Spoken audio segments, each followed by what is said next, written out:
Hey there everyone, AJ back again for the Mighty Gluestick channel. I make videos about Dungeons & Dragons lore full-time thanks to your generous support, shares and views, with multiple uploads every week to help share the rich history of monsters, locations and mythologies of D&D. One of the things I like about this job is that I get to bring more, like a fresh perspective and more interest in some of the creatures which other people pass over as being somewhat boring or drab. For instance, the plane of Celestia or the lawfully aligned creatures and things. One of the races that are my go-to denizens of the lawful planes of existence are not the Modrons or Celestials, they're the Formians. First appearing in the original Monster Manual 2 in 1983, where their extraplanar origin was not mentioned. Later, the lore was expanded to include more details on the Hive and the Queen, and they became more and more established as the exemplary Lawful Neutral species, found in the lawful planes of Arcadia and Nirvana, or more precisely the clockwork Nirvana of Mechanus, and the bordering orderly paradise of Arcadia.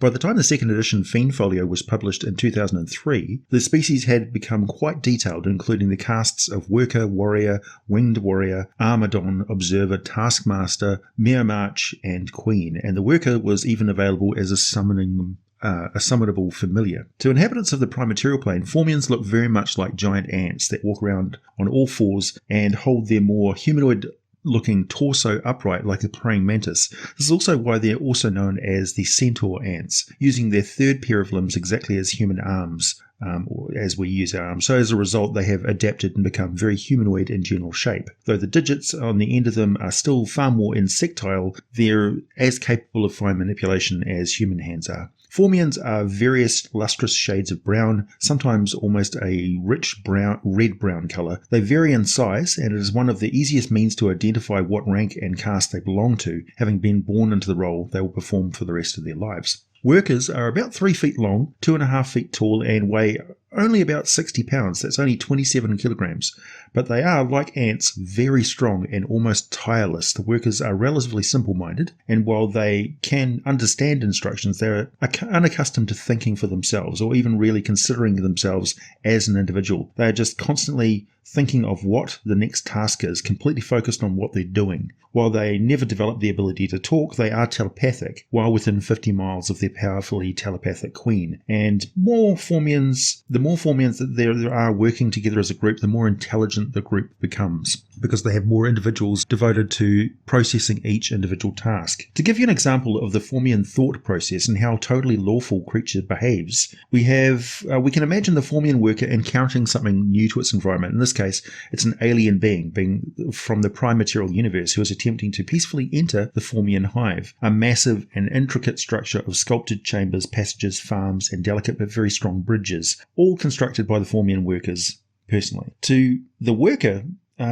it's going about its task of looking for food. Like all workers, they're omnivorous, but since the warrior caste are carnivorous, they will first investigate if the creature they've just encountered is food or non-food. In the plane of Arcadia, animal life native to the realm actually just delivers itself up to the Formians, no hunting required. So the Formian would probably attack visiting adventurers if they neglected trying any sort of communication with the worker. As soon as they start talking or gesture in a meaningful way, the Formian will categorize them as probably not food. And then since it's currently looking for food, it would send a telepathic signal back to the hive, and via the Queen's awareness, other Formians would be assigned to investigate the visitors.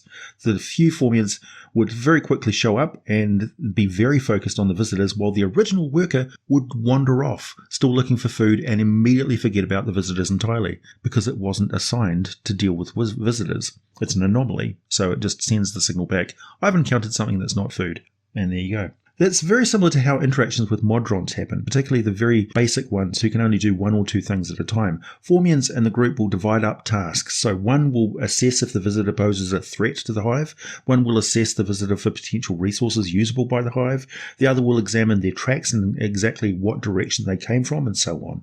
At this point, there's still no way for the Formians to talk back to the visitors. They will know what is being said to them thanks to the mental link with the Queen and her high caste, and it's possible that the Queen may talk directly to the visitor via the worker with some sort of sign language or relaying telepathically, because she's got a range of 50 miles. So if you're within the range of the hive, you're probably within the range of the Queen's telepathy. Formians are an entirely lawful neutral alignment. They are not proactively aggressive.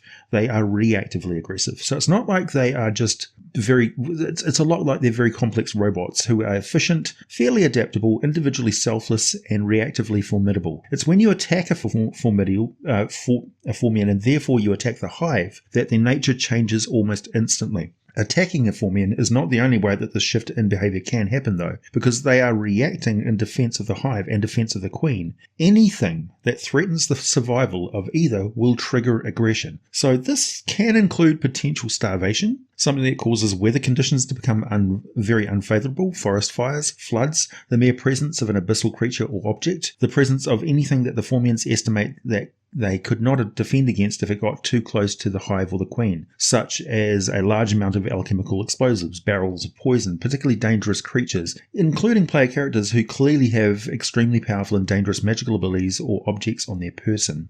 So it's important to, right from the first assessment by a group of Formians, look at the situation very pragmatically from the Formian's point of view. Do the player characters pose a potential threat to the hive or the queen, as far as the Formians can determine? If the answer is yes, they will defend themselves. Defense takes a few different forms. One is basically sending a warrior, the warrior caste, and killing anything that's been identified as a threat. The other is blocking any access with a literal wall of worker and warrior bodies, all of them clinging together to each other to create a living structure. It's not entirely impossible that something like a giant insectoid construct made up of all of the hive with the queen as its central pilot could form up and directly take on another gigantic beast like the Tarrasque, for instance, but that would be extremely unusual, if not radically cool to witness. Workers stay within the 50-mile limit of the Queen's telepathic field by necessity and will always return to it immediately if they're taken outside of it, becoming very distressed if they can't, wandering in ever increasingly large, wide, sweeping circles as they methodically try and find the hive again in a very efficient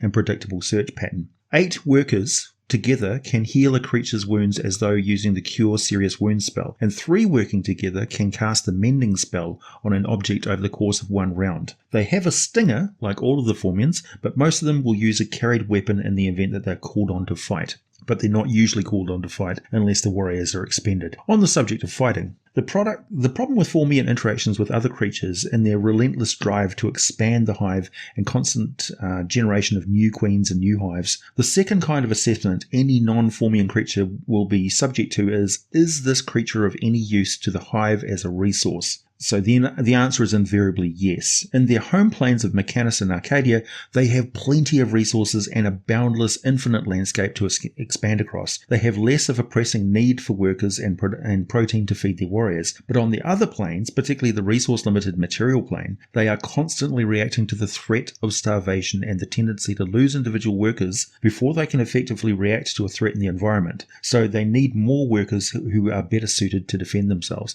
And to explain that somewhat, if a bear suddenly appears and attacks a Formian worker, the worker will probably die as it's getting the signal back that there's a threat present. So they've lost 1 worker before they can even react to the situation. The logical thing to do is to enslave other creatures, particularly intelligent creatures that they can mentally dominate, and that is exactly why they have evolved a caste called the Taskmasters and one called the Observers. On the material plane, it's quite likely an Observer is the first Formian the adventurers will encounter, and it's often Formians of this caste which are summoned to the material plane by magic users as familiars. Observers are medium-sized but not physically powerful. They can communicate telepathically with any creature that has a language within 250 feet. They move at 40 feet per round and have 4 eyes, one on the back of the head, and the other is a larger set on the front, quite big, as well as much larger antennae than other Formians. They have an intelligence of 18, compared to a worker that has an intelligence of 6. It's genius level. Plus their wisdom and charisma are also very high, and their physical stats, though low by Formian standards, are still better than your average human being. Their role is to assess and evaluate, and in combination with the hive mind of the Formians, they are the primary target if you're fighting them, and this is why. Every round that an observer is in visual range of an enemy of the hive, they will provide advantage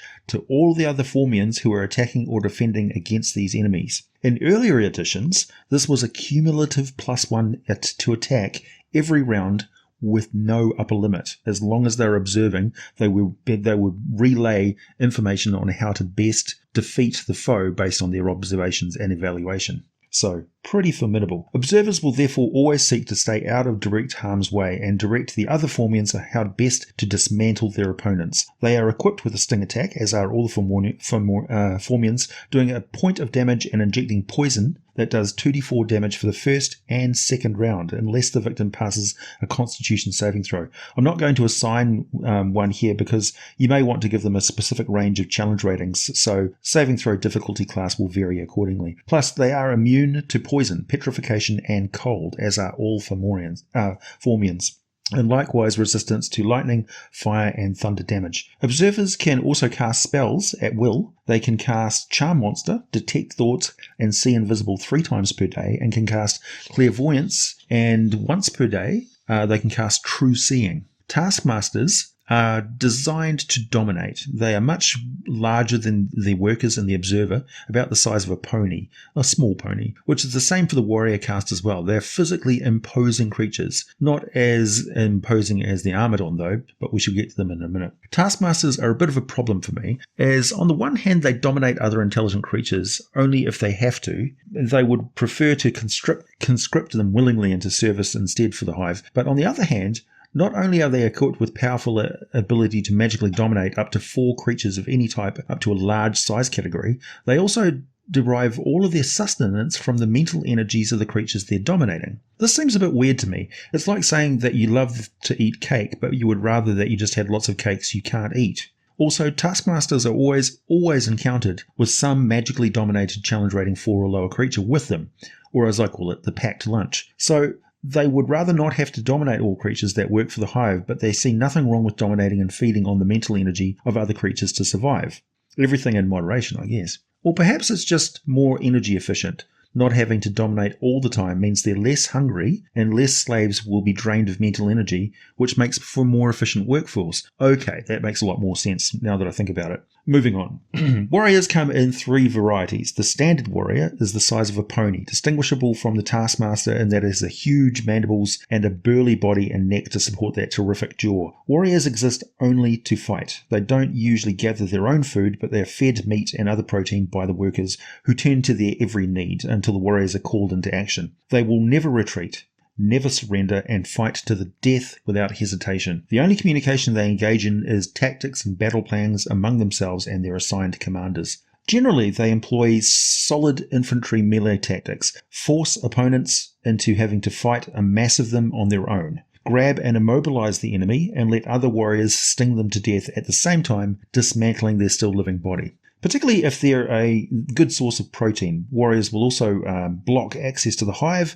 and use those powerful mandibles to anchor structures and hold up large groups of workers, sort of like a living scaffold, but they are just doing what the workers instruct them to do with no thought as to the overall purpose of what they are doing. Same thing on the combat field. They're not aware of the overall situation. They're only aware of the enemy right in front of them and the task that they are set to do. So once they latch onto you, that's it. Their job is latching onto you, and they will keep doggedly doing it, relying on other warriors and other workers to come in and finish you off. Winged warriors look like wasps because all wasps are actually what ants evolved from, not the other way around. They are deployed most often as scouts and advanced troops sent in first to soften up the enemy before the other warriors arrive. Due to the requirements of flight, they are a bit smaller and leaner than the other warriors and have smaller mandibles, so they make use of spears and javelins as a much more advanced form of stinger. With a snap of its tail, twice per day, it can launch a pair of tail spikes, which have a range of 90 feet with no range increment, and strike with advantage. They spend most of their time in the air, actually, flying around on their 10-foot wide wings for hours at a time, and they generally target any opponent using ranged attacks as the first recipient of spikes from the sky. Particularly if that opponent has launched ranged attacks at them, they definitely prioritize killing them first. The spikes are coated with the stinger venom of the Formians, and of course, so the attack does 2 damage from the spikes and 2d4 per round for 2 rounds if the the victim saves against the poison. I know the poison damage seems a bit feeble, but keep in mind that these creatures come at you in large and very well organised groups, so there will be many saving throws and a lot of incoming damage, particularly if it's damage that hits you the second time for another round. The most extreme warrior caste is the Armadon Shock Trooper. They are large, heavily armoured and built for rushing directly at the most dangerous situations and doing as much damage as they can before they die. That's all that they do. With a speed of 40 feet and an immunity to acid, they have an acid spray attack that they use as soon as they are in range of the enemy. And I would treat this basically exactly the same as the acid spray spell, just to save yourself any trouble working it out. They're oversized, they have viciously clawed arms and a mandible even larger than the regular warrior. On a critical hit, which they only need a roll of 17 or higher to get on a strike roll, they inflict triple the regular 2d6 plus 6 bite attack damage, and the claws inflict 1d8 plus 3, and they have the same sort of a stinger as the other Formians. Second only to the Queen in the Formian hive is the Mechanus. They are essentially the Queen's proxy leaders when things need to be done outside of her telepathic reach, and they're her right hand in the hive itself and her companions and protectors. So they are always very well rounded, both physically and mentally, with an intelligence and wisdom of 16, 17 on charisma. Physical stats are all 18 or higher, and the Mechanus is about 7 feet long and about 5.5 feet high at the front and weighs about 1,500 pounds, but has a speed of 50 feet per round, and they are quite capable of leaping into or out of combat range, defending themselves with javelins and stingers. Each of them wears a very fancy bronze helm to signify its position in the hive. A general rule of D&D in general, actually, fantasy tropes, is the more elaborate the hat, the more important the official certainly applies here.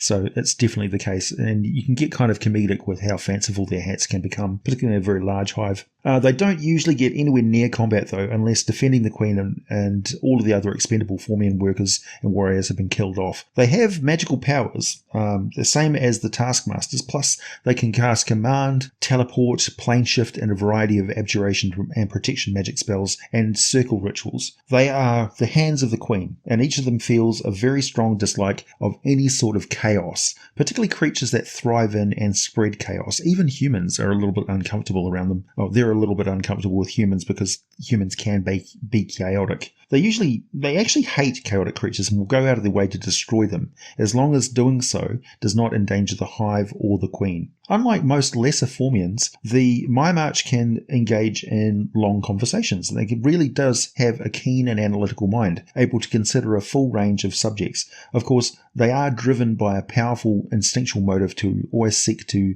secure, protect, and advance the hive. But outside of that, they're really free to do as they please, and you can talk to them like an individual. The Queen is at least 10 feet long, perhaps 4 feet high, and weighs around 3,500 pounds or close to 1,600 kilograms. She never leaves her central royal chamber, doesn't have the capability of moving under her own power, and is completely reliant on the hive to provide her for all of her needs. She is the telepathic hub and overlord of her entire hive, with the ability to telepathically communicate with any creature that has a language within 50 miles of her location, though she can speak the orderly and complex language of the Formians and common, or whatever is classed as the common tongue in that particular area where she lives. She doesn't physically do anything other than eat and make more Formians.